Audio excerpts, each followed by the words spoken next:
اور یہ بھی سن لیں کہ ربیع الاول کے حوالے سے جو قرآن اور حدیث کو توڑ مروڑ کر کے استدلالات کیے گئے ہیں اور آیات کا حوالہ دے دے کر کے الکلمۃ حق ترید بها الباطل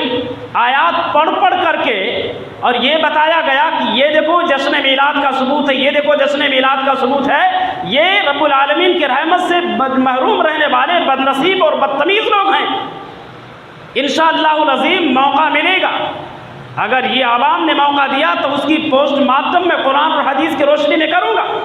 اور ان کی بدتمیزیوں کو میں اجاگر کروں گا۔ ایسا نہیں کہ میں خاموش ہوں، میں اپنی جمعیت اور جماعت کی وجہ سے خاموش ہوں، جو کہ میرا ذاتی مسئلہ نہیں ہے۔ جس دن مجھے اتھارٹی ملی ڈنکے کے چوٹ پر میں ان ظالموں کو جواب دوں گا جنہوں نے کتنی جرات کی ہے گستاخیاں کرنے کی میرے نبی کے نام پر اور گستاخانہ القاب اور کلمات سے علماء کو ملقب کیا ہے، غلط القابات ملعون، اور یہودیوں کے لیے یہودیوں کے چمچے، یہودیوں کے نہ جانے کیا نام ہے القابات جو ہے بتائے گئے۔ آپ صبر سے کام لیں، جواب دینے کے لیے میں تیار ہوں، اور کہاں نہیں۔ میں جذبات میں آنا نہیں چاہتا، ان کے گھر میں جا کر کے اس کے سینے پر بیٹھ کر کے ڈنکے کے چوٹ پر جس جگہ پر کہے وہاں جا کر کے میں جواب دوں گا انشاءاللہ العظیم، جہاں جا کر کے اور جس اعتبار سے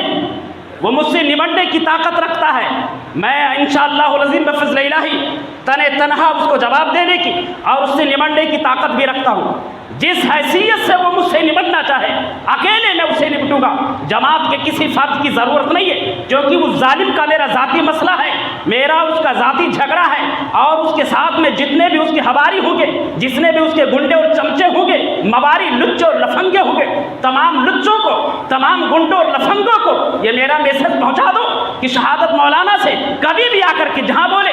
تنہا میں وہاں کر کے مقابلہ کرنے کے لیے تیار ہوں،